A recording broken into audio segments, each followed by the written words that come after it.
মানুষ ছোট হোক আর বড় হোক, গিফট পেতে কিন্তু সবারই ভালো লাগে, তাই না? ওই দিন আমার হাজব্যান্ডের জন্য একটা পার্সেল এসেছে। সেটা হচ্ছে আমার ভাই, ছোট ভাই পাঠিয়েছে ওর জন্য। তো সে বাসায় আসতে না আসতে আমি বললাম যে ফ্রেশ হওয়া লাগবে না, আগে এটা খোলো।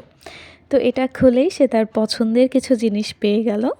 তার মধ্যে ছিল এই শেফার মধুময় বাদাম, আর ছিল তার প্রিয় মধু।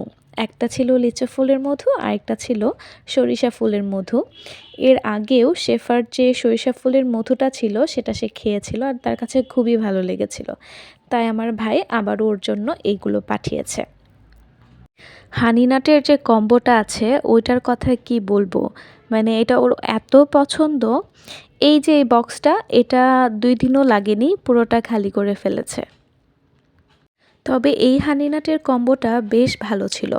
যেই পরিমাণ হানি ছিল সেই পরিমাণ নাট ছিল। আমরা এর আগে বাইরে থেকে যে হানি নাটের কম্বো কিনেছিলাম সেটার মধ্যে চীনাবাদামের পরিমাণই বেশি থাকতো, 1-2টা অন্য বাদাম থাকতো। বাট এইটার মধ্যে সব কিছু একদম প্রপার মিক্সড ছিল, অনেক ভালো ছিল। যদিও আমি খেতে পারিনি, আমি মধু খেতে পারি না। তবে আমার হাজব্যান্ড দেখেছি খুব মজা করে খেয়েছে, ওর কাছে খুব ভালো লেগেছে। যাক, আলহামদুলিল্লাহ। শেফা ন্যাচারালসের সবগুলো পণ্যই আসলে ভালো। আমি কয়েকটা ট্রাই করেছি আর খুবই ভালো পেয়েছি। যেমন খেজুরের গুড়টা, হানি নাটের কম্বো, আবার হানিগুলোও খুবই ভালো। যেহেতু আমার হাজব্যান্ডের খুবই ঠান্ডা লেগেছে, কোনোভাবেই কাশি ঠান্ডা কমছে না, তো এটা তার জন্য খুবই ভালো হয়েছে, খুবই উপকার হয়েছে। তবে আমি একটা জিনিস বুঝতে পারি না, আমি মধু কেন খেতে পারি না? মানে মধু খেলে আমার পেট জ্বালাপোড়া করে, মুখ চুলকায়।